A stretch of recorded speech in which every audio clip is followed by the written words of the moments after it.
दरअसल देश की 145 साल पुरानी और भरोसेमंद कंपनियों में गिनी जाने वाली डाबर पर अब फूड रेगुलेटर यानी कि FSSAI ने बड़ा एक्शन लिया है। वजह प्रोडक्ट्स पर किए गए 100% शुद्धता के दावे, जिन्हें रेगुलेटर ने नियमों के अनुरूप नहीं माना है और संभावित रूप से भ्रामक बताया है। सवाल है क्या 100% प्योर जैसा दावा सचमुच साबित किया जा सकता है? जी, आप इसे किस तरह से डिफाइन करेंगे? क्यों आखिर इसकी जरूरत पड़ गई है? क्यों बड़ी बड़ी कंपनियां इस तरह के दावे यहां पर कर रही है, जबकि लैब में ऐसी कोई भी मशीन नहीं है? FSSAI का साफ तौर पर कहना है कि जहां पर हम शुद्धता की गारंटी ले सके।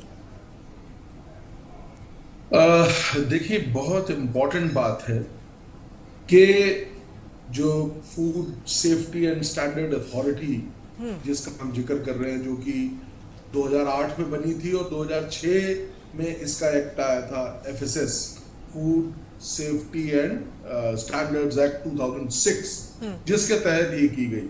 उसका जो प्राइम ऑब्जेक्टिव क्या है? प्राइम ऑब्जेक्टिव ये है कि आप किसी भी प्रकार से एक तो सब स्टैंडर्ड फूड को बिल्कुल बेच नहीं सकते, ना बना सकते हैं, मतलब सारी चीजें लिखी हुई हैं, number 1। Number 2, anything which is misleading you can not advertise और इन्फॉर्म द कस्टमर्स। आप अपने जो कस्टमर्स हैं उनको कोई भी मिसलीडिंग चीज नहीं कह सकते कि साहब ये 100% प्योर है, 100% नेचुरल है, 100% ऑर्गेनिक है। बिकॉज जैसा 2 महान डॉक्टरों ने बताया अभी कि कोई भी चीज को प्योर आप नहीं कह सकते। डॉक्टर वली ने तो यहां तक कह दिया कि पानी भी जो है उसको आप 100% प्योर नहीं कह सकते, बिकॉज वन और द अदर एक आध कोई डिफॉर्मिटी जरूर होगी। तो ये तो पृष्ठभूमि है। ये जो कार्रवाई हुई है, मैं आपसे बता रहा हूं, ये बहुत लेट कार्रवाई है।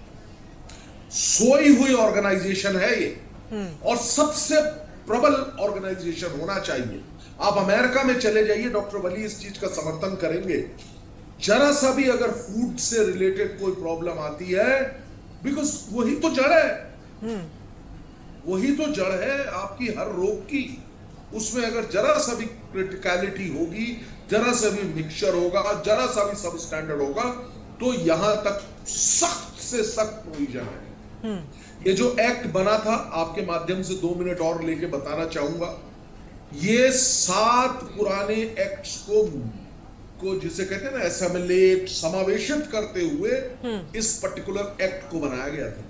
7 एक्ट्स जो हमारे पूरे, जैसे अभी वली साहब ने पुरानी बातों का जिक्र किया कि कैसे डाबर और हमदर्द और XYZ सबका जिक्र किया, और कैसे ISAI, वो सबको समावेश करते हुए इस अथॉरिटी का गठन किया गया आज से 20 साल पहले।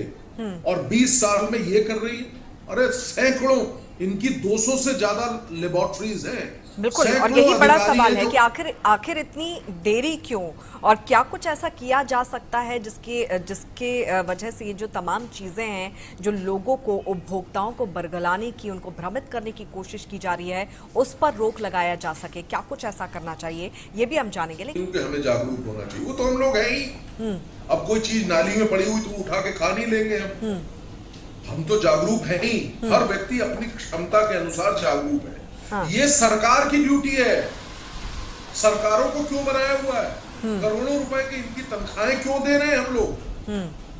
ये जो मूक दर्शक पड़े हुए हैं देश के अंदर, इनको पालने के लिए क्या सरकारें बनाएंगे क्या?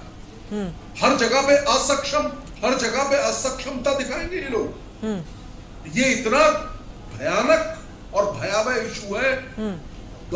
मैं कह रहा हूं डॉक्टर्स की आवश्यकता ही नहीं है। आप पढ़िए पुरानी जो ग्रंथ हैं हमारे, वली साहब इस चीज को पूरा समर्थन करेंगे, भाटी साहब पूरा समर्थन करेंगे, मुझे मालूम है। क्योंकि अगर स्वच्छ और सही चीजें आपके अंदर जा रही हैं, बीमारियों के आने का 50% क्या 70% चांस ही नहीं। और इस चीज को देखने के लिए हमारी सरकार ने अरबों रुपए हर साल खर्च किए। तो संजय जी, रुकेगी कैसे चीजें? रुकेंगी कैसे संजय जी? ये रोकेंगे ना, डेटरेंट पैदा करेंगे। अगर इस तरह का गलत चीज कोई होगा तो उसको रोकने के लिए डेटरेंट, बड़े बड़े जुर्माने मैडम अंकिता इसमें किए गए। प्लीज बिलीव मी, आप एक्ट को जब पढ़ें सेक्शन 47 से और 58 तक, इन सारे सेक्शंस में बयान किया गया कितनी सख्त कार्रवाई की जाएगी और मिसलीडिंग एडवर्टीजमेंट को भी वही संज्ञा दी गई है। बिल्कुल, क्योंकि जो लॉ बना, हमने ये लॉ कहां से लिए ये भी जानना बहुत जरूरी है। ये लॉ हमारे पास आए हैं, हमने पूरा एनालिसिस किया लॉ मेकर्स ने। लॉ मेकर्स का मतलब पार्लियामेंटेरियंस नहीं, जिन्होंने काम किया उन्होंने, पार्लियामेंटेरियंस सिर्फ अपना अब जानते हैं। तो मैं ये बता रहा हूं कि ये जो लोगों ने सारे, अमेरिका का लॉ सबसे one of the best law माना जाता है। बिल्कुल, तो मतलब कुल मिलाकर यहाँ पर भी सख्त कानून बनाने की जरूरत है और ऐसे लोगों पर सख्त कार्रवाई की भी यहाँ पर दरकार है, तभी इन सारी चीजों पर रोक लग पाएगी, लगाम लग पाएगी। आप सभी का बहुत बहुत शुक्रिया इस चर्चा में शामिल होने के लिए और महत्वपूर्ण जानकारियां साझा करने के लिए। और इसी के साथ हमारी खास पेशकश में फिलहाल के लिए इतना ही। जुड़े रहिए TNP न्यूज के साथ। नमस्कार।